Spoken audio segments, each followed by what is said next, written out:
Right, if we go now to my bad, I have framed this very carefully. So I did another cross promotion, that's not actually an LFN show. I did a Feed the Trolls with Kassad, and the topic was who can win the major. And obviously we didn't do it like a stupid English class, like, well, technically everyone can win. No, we did the thing of like, what are the reasonable chances? And within that discussion, the obvious first place that conversation gets really interesting is in spot 4, isn't it? Because everyone will agree Vitality could obviously win, Falcons in theory could win, maybe Mousecat. It gets interesting the second you hit Spirit, doesn't it? Because here's the part people forget. They're the reigning champions. They even won Blast Bounty at the beginning of the year, and then they were in the championship final. Like, on paper, everyone should have a way in their mind to model a world where Spirit goes back to back. But the bad point, and this is why I framed it as bad, is I don't feel like anyone, and I don't care what they say now, I saw their faces, including Spirit. I don't think anyone believes they can win this major. I think everyone really does. The joke is, I was ahead of my time. You know, when I called the Na'Vi major to be a fluke, I think everyone now thinks the Spirit major was a fluke. Like, I don't think anyone goes like, hey, we were all wrong. Everyone just thinks like, that Spirit was last year and this year's different. And, you know, so essentially, Dust, it's that I don't think it feels like anyone believes Spirit can repeat, which... look, I don't either, but I'll say this. I hate that I don't, because on paper I should be able to find a way that, like, if they play really great CS, if Donk does, you know, I mean, you expect him to do it at 1.4 rating.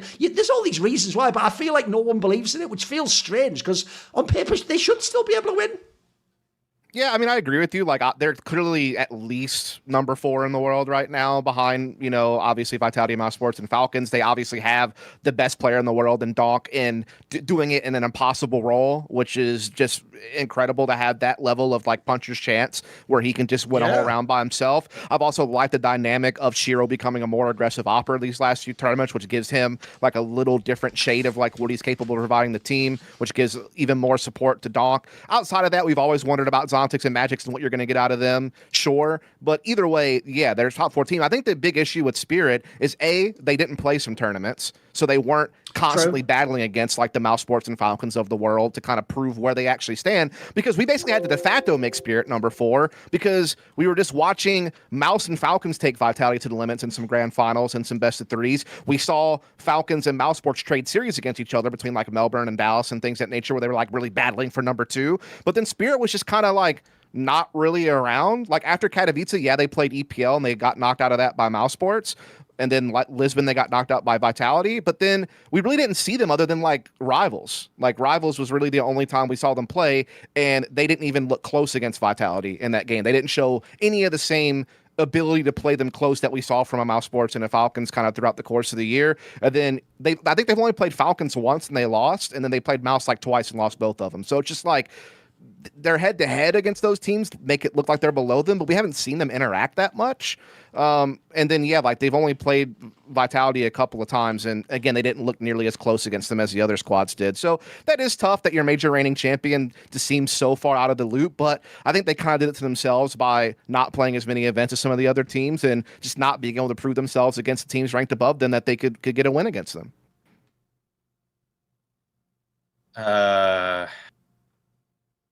Yeah, I mean, I feel like with Spirit, I'll just say I told you so with the whole Year of the Dragon take. I mean, I'll fall back on that one because obviously you and the Chinese, they technically saw thousands of years ago, but they're so prescient. It's incredible, isn't it? Exactly. I mean, I when I made that take, it was that I also said they wouldn't win any tier 1 trophies if Dust, the other top to fill you in, and I'll use you as a stand-in for the fans. Basically, the take is because their logo is a dragon, and the Year the Dragon was last year, and it actually ended, believe it or not, I believe around February, because around the Lunar New Year went. It was like January 25th. That was right after they won Blast Bounty, so it's also like the most convenient. It's actually a pretty well-crafted narrative, I'm going to say. It's pretty good. I remember hearing it's not really based in reality, but it's pretty good. I'm going to say it's pretty good. It was good. It was good. That is reality. It's my reality. Okay. And it's the reality of 2 teams that are still in the major. So respect China. Okay. Yeah. I will also I think the topic in general is just like one where it's hard for us to believe that Spirit, through structural change of play, is going to suddenly level up, because there's only a finite amount of talent on that roster that even if unless you are bringing prime Na'Vi of 2024 into the fray in terms of tactical depth and just how thorough they were approaching their rounds, which I do not think Spirit are ever going to become, or at least in the blink of an eye, then I have no really reason to believe that they're going to level up by 25%, which I think is the bare minimum needed for them to go through the gauntlet of Vitality, Falcons, Mouse. Like, I guess, yeah, sure. Could they draw a ridiculously easy bracket? And are they in the running if that occurs? Yeah, like, yeah, if there's some kind of underdog that they're able to play because they 3-0 the stage 3 and then they get like somehow the top teams like start taking each other out on the other side of the bracket, that's pretty much the only way I see Spirit having a chance here. And then it really is just one BO3 versus another top roster. Like it, but it doesn't feel real. Like it doesn't feel like if you line them up versus all of the other teams that are in the top 4 that they would actually have a chance. Whereas I could see a world where Vitality does that very easily. I could see a world where Falcons does that with some difficulty, but it is possible. I don't really see that world for Mouse, if I'm being completely honest, but I do think that Mouse could beat Falcons or Spirit. So then it's really just down to the 30%, 35% chance that they beat Vitality at the end of it all. I mean, I would even give the analogy, if it weren't like a sports reference. Just think of this season's Nuggets. Like, they, in theory, have the best player. Jokic is like the best player in the NBA. Mate, they was taking so much hard work to win any playoff game against any opponent. Like, even if they'd have won the NBA, I wouldn't have blamed anyone who wouldn't have picked them. Because how could you? Like, and it feels the same with this. Like, first of all, you just expect Donk to have to drop a 20 bomb, and then that might even win you the game. Like, fucking hell. And by the way, when I say win you the game, I don't mean against Vitality. That might win you the game against fucking this G2 or like Heroic or something. Like, fucking hell. So I think, and also, on the boot camp thing, that is a relevant point, because I'll speculate here. Get ready, play.gg/magic/ whoever tells Magic's what we said on the show, pull up or whatever. This is the part where you all get mad, even though we're just fucking spitballing. It is a talk show, for fuck's sake. It's water cooler talk. I will speculate, if you notice that they didn't just say, like they did in the past when they were all happy-go-lucky, yo, pressure doesn't get to us. They didn't just go, we're just not boot camping, but it doesn't matter. All cool. Lol. Haha, we all love anime, don't we? They were all like pissy about it. They were all like, and we don't care what anyone else says and what you think, because I'll tell you what I speculate there. You know, last year, we used to say it was a strength of this team when they could boot camp and when them and Hallie could get in a room and figure out the maps.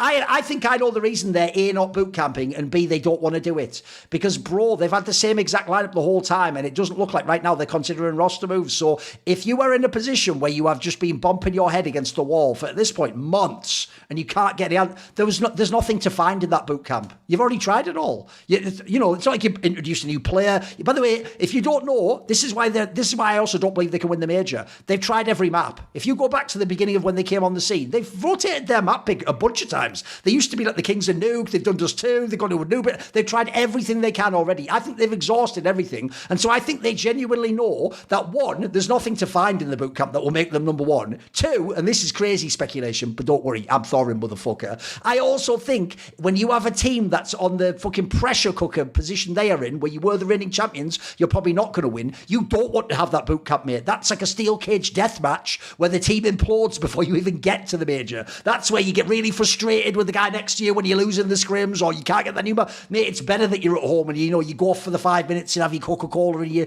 clear your head and he's not in the room of smoking and making some stupid comment to you, and then you don't have to sleep next to him and watch an anime movie next to him later on or whatever. And go, oh, is that my favourite 3,000-year-old vampire girl? Yeah, no, wait, it's the other one where they're in prison or whatever. That's where I even made a real reference to an anime, JoJo's Bizarre Adventure. Then whatever. Every now and then I tease that I'm based while I also mock you for watching children's cartoons, which actually now makes me sound really sinister, but don't worry about it. Anyway, to bring it all back, I actually think that and also, by the way, I'll just share this in there because I don't know actually how much it is in their case, but I know fans always get mad when we don't bring this up. Technically, I believe one of the reasons they specifically have to skip more events than other teams is because, remember, they even have to get visas to come to Europe. And one of the tricky things about getting visas is when you're getting the visa, you have to give them your passports. You can't be at an event while you're getting the visa unless it was in your home country, basically. So the problem they have is sometimes I also think, because there's so many events, think about these last two events that were back to back. Sometimes they just can't do all the events as far as I know. So true, they do. It does look like they want to boot camp more generally anyway, but I also think sometimes they can't do all the events. But by the way, that still plays to your point.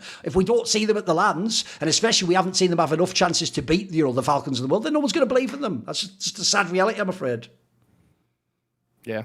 I mean, that's the bottom line. Like, again, kind of what we're talking about. Like, if you're Spirit and you're trying to get one over on Falcons and Mouse Sports, and then obviously Vitality's even way further ahead of that, while you have the most talented player in the game right now, in my opinion, with Donk, the other teams just have more well-distributed talent. Yes. Like, your Zontics and your Magics is not going to match up well against their counterparts on the fellow teams that I just mentioned. So you're going to be behind across the map skill-wise. And then, I just don't see how they get a tactical edge over any of the teams ranked above them right now with the in-game leaders and coaches that those teams have and what we've seen out of them on the server and how they look and play their team play, their mid-rounding. Like, I just don't see where Spirit gets an edge in any of those facets.